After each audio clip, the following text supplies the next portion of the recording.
এই আপন এই প্রথম রচনা গরুর রচনাটা ক। ठीक है। গরুর রচনা স্যার, গরু হচ্ছে আমাদের একটি গৃহপালিত প্রাণী। গরুর দুটি পা আছে, একটি লেজ আছে, কিন্তু গরু চারটি পা। গরু দ্বারা আমরা হাল চাষ করে থাকি।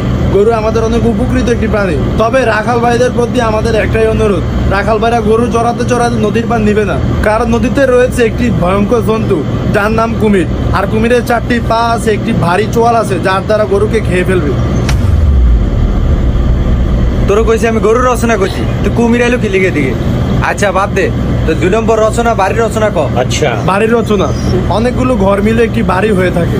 একটি বাড়িতে 10-12টা ঘর হয়ে থাকে। বাড়িতে শৌচালয় থাকে, রান্নাঘর থাকে, বাড়িতে অনেক মানুষ থাকে। তবে বাড়িওয়ালা ভাইদের কাছে আমার একটাই অনুরোধ, বাড়িওয়ালা ভাইরা নদীর পাড়ে বাড়ি করবেন না। রাতে আপনারা ঘুমারে কুমির আপনাকে টেনে নিয়ে যাবে, কারণ কুমিরের রয়েছে চারটি পা, একটি ভয়ঙ্কর চোয়াল, যা দ্বারা আপনাকে খেয়ে ফেলবে। তুই এটার ভিতরে কুমির ঢুকাইলি, তোর আমি কইলাম বাড়ির রচনা কইতে, তুই বারবার যে কুমিরের রচনা ঢুকাস। আচ্ছা এবার 3 নম্বর রচনা ক, নবাব সিরাজউদ্দৌলার পলাশী যুদ্ধের রচনাটা ক। এবার থামো, কেমনে কুমির ঢুকাস।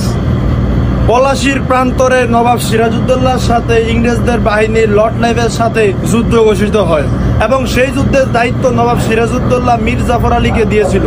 আর সেই যুদ্ধে নবাব সিরাজউদ্দৌলা 53,000 সৈনিক নিয়ে ইংরেজদের 3,000 সৈনিকের কাছে পরাজিত হয়, কারণ নবাব সিরাজউদ্দৌলার যুদ্ধের সেনাপতির দায়িত্ব মীর জাফর আলীকে দেওয়া মানেই খাল কাইটা কুমির আনা।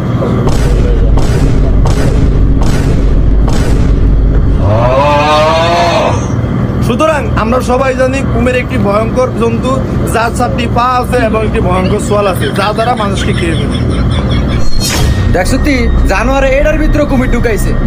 এটা কি কুমিরের রচনা রে? বাইরে বাইরে বাইরে, কাম ধরে ঘরে থাক।